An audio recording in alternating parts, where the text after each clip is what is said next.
한국 근현대사를 성경적 세계관으로 알리고 전하는 대한역사문화원의 한국 근현대사 바로 알기 특강입니다. 자유를 위해 싸우다 6번째 이야기, 믿음으로 나라를 이긴 그리스도인의 이야기입니다. 1905년 조선은 을사늑약으로 외교권을 완전히 빼앗겼습니다. 그리고 5년 후 1910년 나라의 주권마저 내어주며 자유를 빼앗긴 채 36년 동안 일제의 식민 통치를 받아야 했습니다. 1945년 8월 15일 도저히 끝날 것 같지 않았던 일제 식민 통치는 일왕 히로히토의 항복으로 마침표를 찍고 해방을 맞이했습니다. 우리는 지난 여러 강의를 통해서 이 해방이 사람의 힘으로 된 것이 아니라고 고백했죠. 시편 44편 3절이 말해주듯 이 모든 일은 우리의 능력이 아니었고 자기 백성을 위해 하나님께서 친히 하신 구원의 역사였습니다. 오늘은 하나님의 구원 역사 속에서 하나님을 의지하며 기도와 믿음으로 나라를 이긴 그리스도인에 관한 이야기를 나눠보려 합니다. 히브리서 11장 33절은 이렇게 말합니다. 그들은 믿음으로 나라들을 이기기도 하며. 성경에는 거대한 적이나 핍박에 맞서는 하나님의 자녀들에 관한 이야기가 가득합니다. 그들은 적들에 비해 약하고 무능력해 보입니다. 현실적인 눈으로 보면 백전백패가 예상되죠. 그러나 놀랍게도 그 초라한 사람들은 전능하신 하나님을 의지하는 순간 강한 용사로 돌변합니다. 그리고 도저히 믿을 수 없는 승리의 주인공이 되죠. 이런 일이 가능한 이유는 그들이 전능하신 하나님을 믿었기 때문입니다. 우리의 역사 속 일제시대에도 하나님을 믿는 그리스도인들이 일본이라는 거대한 나라를 이긴 놀라운 이야기가 있습니다.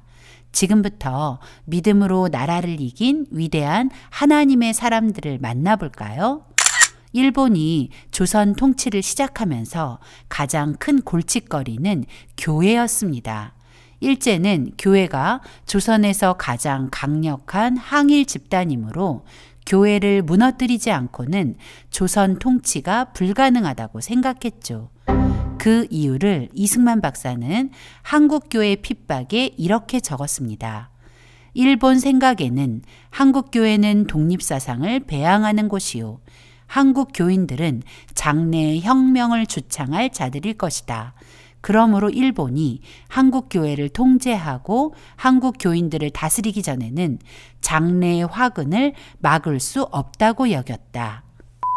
그래서 일본은 105인 사건을 시작으로 한국 교회를 핍박하기 시작했고 한국 교회를 철저히 감시하며 예배까지 통제했습니다.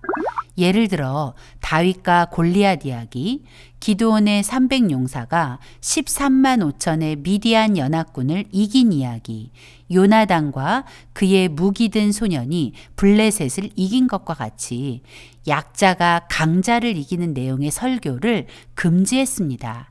그뿐 아니라 기독교 학교의 예배와 성경 교육도 금지했습니다. 또 여름 수련회도 금지하고 주일 저녁 수요 예배도 금지, 그리고 사도신경 고백도 금지했습니다. 일본이 이렇게까지 한국 교회를 통제한 것을 보면 한국 교회가 일본에게 상당히 두려운 존재였던 것이 분명합니다. 이런 사실로 미루어 볼 때 일본의 한국 교회의 핍박은 영적 전쟁이라는 것이 더 분명해집니다.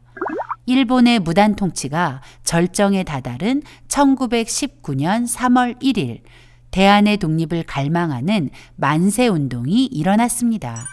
민족 대표 33인이 태화관에서 우리는 이에 우리 조선이 독립된 나라임과 조선 사람이 자주적인 민족임을 선언한다는 독립선언서를 낭독한 후 파고다 공원에서 대한의 독립을 간절히 호소하는 만세 함성이 울려 퍼졌습니다.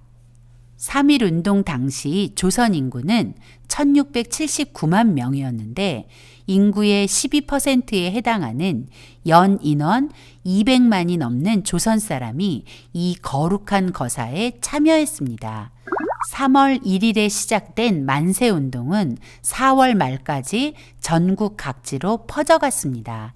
전국 218개 부군 가운데 212개 부군에서 1542건의 만세 시위가 일어났죠. 3.1운동의 전 과정에서 한국교회와 성도들이 중추적인 역할을 했다는 사실을 아시나요? 당시 조선의 기독교 인구는 조선 인구의 1%에서 1.5%밖에 되지 않았습니다. 그런데 도대체 어떤 근거로 3.1운동의 주동 세력이 한국교회라고 말하는지 궁금하시죠? 지금부터 그 근거를 말씀드리겠습니다. 먼저 잘 알려지지는 않았지만 독립선언 중 가장 먼저였던 2.1 무호 독립선언이 있었습니다. 2.1 무호 독립선언을 주도했던 것은 이승만 박사를 비롯한 기독교인들이었습니다. 그리고 일본 도쿄에서 2.8 독립선언에 서명했던 한국인 모두가 기독교인이었습니다. 더구나 이들은 이승만 박사가 인도한 도쿄 YMCA 전도 집회에 참석했던 사람들이기도 하죠. 또 2월 간도 지린에서 발표된 대한독립여자선언서도 한국 기독교 여성들이 발표한 것이었습니다. 독립선언서 문구 중 의리의 전신갑주를 입고 실력의 방패와 열성의 비수를 잡고 유진무퇴하는 신을 신고 일심으로 일어나면 과 같은 문구는 에베소서 6장 10절 이하를 인용했다는 것을 알 수 있죠. 3.1운동 전 기독교인 이승만 박사가 국내와 일본, 중국 등지의 독립운동가 동지들에게 민족 총걸기의 때가 왔다며 한국인의 독립의지를 드러낼 퍼포먼스를 일으키라는 지령과 밀서를 보냈고 이승만 박사의 저서 독립정신은 3.1운동의 출발점이 되었죠. 그리고 국내에서 전개된 3.1운동의 준비와 시위의 전개 및 실행 단계에서도 이승만 박사의 밀지를 받은 기독교인들이 중심이 되었습니다. 3.1 독립선언서에 서명한 33인 중 16인이 기독교인이었고 만세운동을 점화한 민족대표를 48인으로 산정할 경우에도 독립선언서에 서명한 16인의 기독교인 외에 김도태, 김세환, 김원벽, 안세환, 정노식, 함태영 등이 기독교인이었으므로 이 경우에도 50%에 해당하는 지도자들이 기독교인이었습니다. 3월 1일 서울과 평양 등 9개 지역에서 동시에 일어난 만세운동은 한국교회가 주동이 되었고 그 뒤를 이어 전국적으로 확산된 만세 시위 또한 대부분 교회 중심이었습니다. 만세운동에서 주동 세력이 뚜렷한 지역이 311개 처인데 기독교 주도가 78개, 천도교가 66개, 기독교와 천도교의 합작 지역이 42개 지역으로 한국교회와 기독교인들이 3.1 만세운동 과정에서 중추적인 역할을 했음을 부인할 수 없습니다. 1919년 6월 말까지 3.1운동에 참여했다가 피검된 9,458명 중 기독교 신자가 2,087명으로 전체 피검자의 22%에 달했습니다.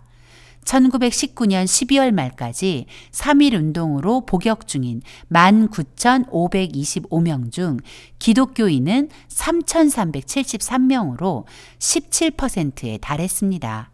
실제로 투옥된 사람의 17에서 22%가 기독교 신자라는 것은 3.1운동의 한국교회 기여도가 엄청나다는 것을 증명해 주는 것이죠. 조선 총독부 법무국이 1920년 1월 작성한 망동사건 처분표에 의하면 만세운동으로 19,054명이 검찰에 송치되었는데 이 중 종교인 피검자가 5,990명이었고 무종교라고 답한 이가 9,255명, 종교가 파악되지 않은 인물이 3,809명이었습니다. 피검자 전체를 대상으로 종교를 조사한 결과 기독교인이 총 3,065명, 천도교가 2,268명, 유교 346명, 불교 220명 순이었고 사제들이 만세운동에 부정적이었던 천주교는 54명 뿐이었습니다. 주목할 것은 종교가 있다고 밝힌 피검자 중 기독교인이 3,065명으로 전체 종교인의 51%에 해당했고 전체 피검자 중에 16.1%나 되었다는 것입니다. 특히 여성 피검자의 65.4%가 기독교인이었고 종교가 있는 여성 피검자 중 95.1%가 기독 여성이었습니다. 당시 인구의 1.5% 미만의 기독교인 피검자가 전 인구의 10%에 달하는 천도교 피검자 2,268명보다 월등히 많았다는 점은 기독교인들이 3.1운동에 적극적으로 참여했음을 증명해주고 또 기독교 신앙은 애국심이라는 열매를 맺는다는 것을 알 수 있습니다. 3.1운동은 비폭력 시위였음에도 불구하고 일제의 무력 탄압은 거셌습니다.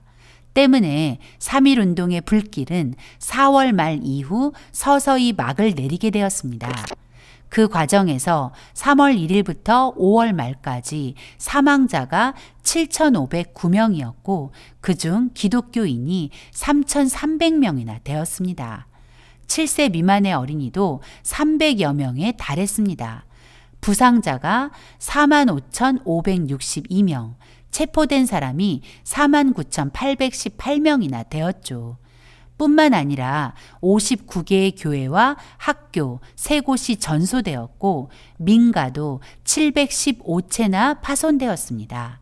59개의 교회가 전소되었다는 것은 일본이 한국 교회를 집중적으로 탄압했다는 증거이기도 하죠. 이런 일본의 만행에 대하여 미국 하원 의원 폭 W 웨이러는 미 하원에서 이렇게 증언했습니다. 곳에 따라서는 수십 명의 한국인들의 사지를 갈기갈기 찢어 죽이기도 하였다. 이런 일본의 잔인한 만행을 사진과 기록으로 남긴 사람은 기독교 선교사 스코필드 박사였습니다. 4월 15일 일제는 경기도 화성 제암리에서 끔찍한 학살을 자행합니다. 3.1운동 당시 자행된 강경 진압에 대해서 사과한다는 구실로 경기도 화성의 제암리 주민을 제암리 교회로 유인하여 교회에 가두고 밖에서 교회 문을 폐쇄하고 불을 질렀습니다. 그리고 빠져나오려는 사람들을 향해 총을 쏴 학살하는 끔찍한 만행을 저질렀죠. 뿐만 아니라 제암리 인근 동네까지 불을 질러 쑥대밭으로 만들었습니다. 제암리에서 벌어진 이 끔찍한 소식을 전해들은 스코필드 박사는 수원으로 향하는 기차에 올랐습니다. 수원역에 내린 스코필드 박사는 정신없이 자전거를 타고 제암리로 달려가 그 참혹한 현장을 사진에 담고 사건의 진상을 기록하여 일제의 만행을 세상에 폭로했습니다. 화성시 제암리 3.1운동 순국기념관에는 3.1운동과 제암리 학살을 취재하여 세상에 알린 스코필드 선교사의 기념관을 만들어 그의 거룩한 행동을 기념하고 있습니다. 스코필드 박사는 꺼지지 않는 불꽃이라는 3.1운동 보고서를 작성해 국외로 가지고 나가 후일 일본의 잔혹함을 세상에 알렸습니다. 대한민국 건국 이후인 1968년 스코필드 선교사는 건국 훈장 독립장을 수여받았습니다. 대한 독립의 간절한 요구는 전국과 세계 각지 한인들에게 퍼져나갔고 외신들도 이 거룩한 움직임을 보도했습니다. 가장 먼저 3.1 운동의 소식을 전한 외신은 미국의 오클랜드 트리뷴이었습니다. 한국이 세계의 독립을 요구하다라는 제목으로 1919년 3월 10일 조선의 마음을 세상에 전했죠. 에드버타이저는 3.1운동 독립선언서를 영문으로 번역해 조선의 독립의지를 세상에 전달했고 여러 나라의 외신도 3.1운동의 간절한 마음을 전했습니다. 3.1운동에서 우리가 기억하고 기념할 사람 중 유관순 열사를 빼놓을 수 없습니다. 유관순 열사는 3.1운동 당시 17살의 소녀였습니다. 한창 앳된 고등학교 1학년 소녀였죠. 17살 유관순 열사는 비록 어린 나이지만 나라의 독립을 위해 1919년 3월 1일 기꺼이 만세운동에 참여했습니다. 그리고 3월 5일 학생들을 중심으로 지금의 서울역 앞에서 다시 만세 시위가 전개되었을 때도 그 자리에 있었고 일본 경찰에게 체포되기도 했습니다. 다행히 선교사들의 강력한 항의로 풀려나게 되었죠. 일제는 거듭되는 시위를 막고자 3월 10일 모든 학교에 일제히 휴교령을 내렸고 유관순 열사는 고향 병천으로 돌아와야 했습니다. 고향에 돌아온 유관순 열사는 모든 것을 체념하고 포기한 것이 아니라 오히려 고향을 깨우기 시작했습니다. 그녀가 고향에 돌아온 주일 저녁 약 20명이 모인 자리에서 이 어린 소녀는 당돌하게도 3월 1일 서울과 같이 이곳에서도 만세운동을 해야 한다고 제안합니다. 우리도 죽은 듯 가만히 있을 수는 없습니다. 독립선언서에 최후의 1인까지, 최후의 일가까지 민족의 정당한 요구를 흔쾌히 발표하라고 했는데 우리도 이제 그 일을 해야겠습니다. 17살 소녀의 당찬 외침은 어른들의 마음을 움직였고 그렇게 병천 아운의 장터에 만세운동이 시작되고 있었습니다. 유관순 열사는 그리스도께서 우리를 자유케 하려고 자유를 주셨으니 그러므로 굳세게 서서 다시는 종의 멍에를 매지 말라는 갈라디아서 5장 1절을 암송하면서 멀고 가까운 마을을 찾아다니며 만세운동 참여를 권했다고 합니다. 드디어 거사를 하루 앞둔 날 그녀는 매봉산 봉화대 앞에서 이렇게 기도합니다. 오 하나님이시여 이제 시간이 임박하였습니다. 원수 일본을 물리쳐 주시고 이 땅의 자유와 독립을 주소서. 내일 거사할 각 대표에게 더욱 용기와 힘을 주시고 이 땅이 이 민족의 행복한 땅이 되게 하소서. 주여 같이 하시고 이 소녀에게 용기와 힘을 주옵소서. 대한독립 만세! 대한독립 만세! 1919년 4월 1일 음력으로 3월 1일 정오 아운의 장터에 약 3,000명의 사람이 모였습니다. 손에 태극기를 든 사람들의 만세 함성이 아운의 장터에 가득했습니다. 일제는 무력으로 이 비폭력 시위를 진압했습니다. 이 과정에서 유관순 열사의 부모님이 일제의 강경 진압으로 죽임을 당했고 유관순 열사도 체포되어 천안 헌병대로 끌려갔다가 공주 형무소에 수감되어 재판을 받고 7년형을 선고받았습니다.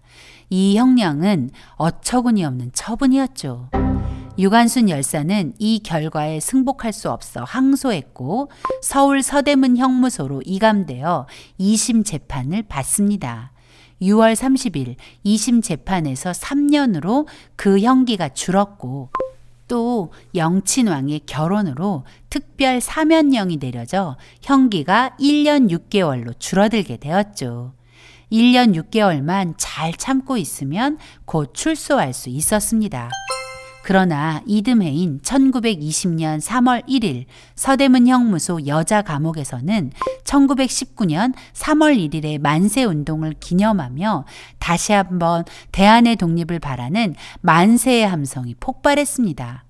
여자 감옥에서 시작한 만세 함성은 남자 감옥으로 그리고 서대문 형무소 주변까지 퍼져나갔고 그 일로 유관순 열사는 입에 담을 수 없는 수치스럽고 지독한 고문을 당했습니다.